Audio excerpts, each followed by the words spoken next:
In a perfect garden, one forbidden tree, two fateful choices.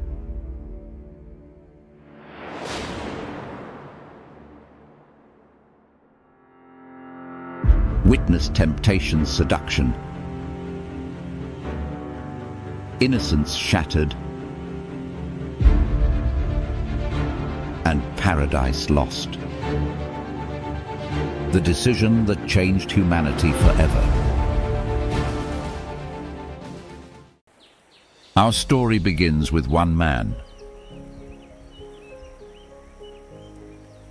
He was Adam, the first man, made in God's image.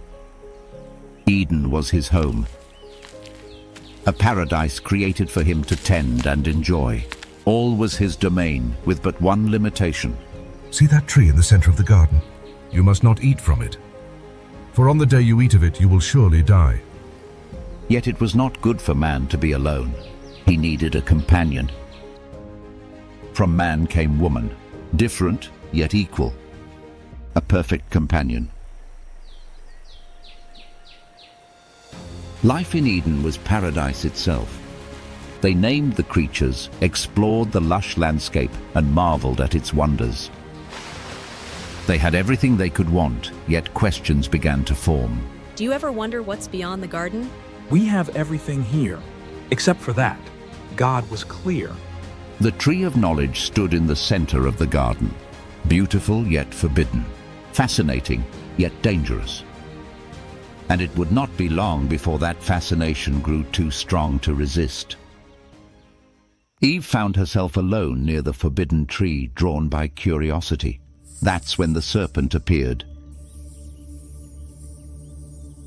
Cunning, intelligent, unlike any other creature in Eden. It's beautiful, isn't it? You speak? Did God really say you must not eat from any tree in the garden? We may eat from any tree except the one in the center. God said we would die. You will not certainly die.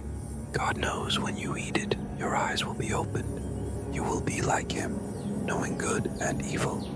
The serpent's words were like poison wrapped in honey, each one carefully chosen to plant seeds of doubt. The fruit suddenly appeared more desirable than ever before. Knowledge beckoned, understanding called. The forbidden became irresistible. Eve found Adam, the fruit hidden behind her back. A decision had been made, but not yet acted upon.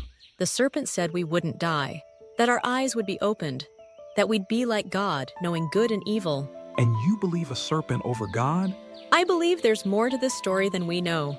Time seemed to slow as Eve raised the fruit to her lips. Her heart raced. Adam called out, but the pull was too strong. One bite, one decision, one moment that would alter the course of human history forever. Adam looked at Eve, then at the fruit she offered. Adam, I feel different. It's like a veil has been lifted. In that moment, he chose her over obedience. Immediately, everything changed. Awareness crashed over them like a flood. Innocence vanished. Shame took its place. We're naked. We've always been naked. They frantically gathered leaves, covering what had never before needed covering. Paradise remained unchanged, but they had changed forever. The garden darkened. Wind rose. The once comforting presence of God now filled them with terror. Fear bred blame. Adam, where are you?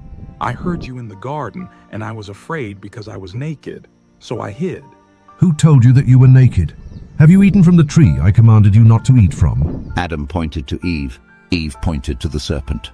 A chain of accusations, yet each had made their choice. Because you have done this, cursed are you above all livestock and wild animals. You will crawl on your belly and eat dust all the days of your life. Paradise began to wither. Perfection cracked. I will make your pains in childbearing very severe. With painful labor you will give birth to children. Cursed is the ground because of you. Through painful toil you will eat food from it all the days of your life. By the sweat of your brow you will eat until you return to the ground. For dust you are, and to dust you will return. Yet even in judgment, mercy appeared. These will protect you better than leaves. But the greatest consequence remained. They could no longer stay in Eden. You cannot remain in Eden. The tree of life stands here, and now that you know good and evil, I cannot allow you to eat from it and live forever in your fallen state.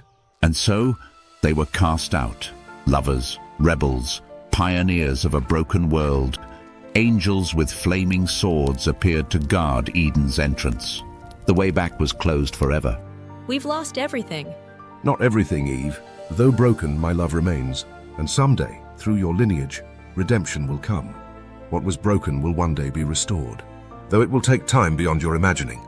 What happens now? We face what comes, together. The world beyond Eden stretched before them, harsh, unforgiving, nothing like the paradise they had known. Yet God's final words gave them something to carry into that wilderness. Hope.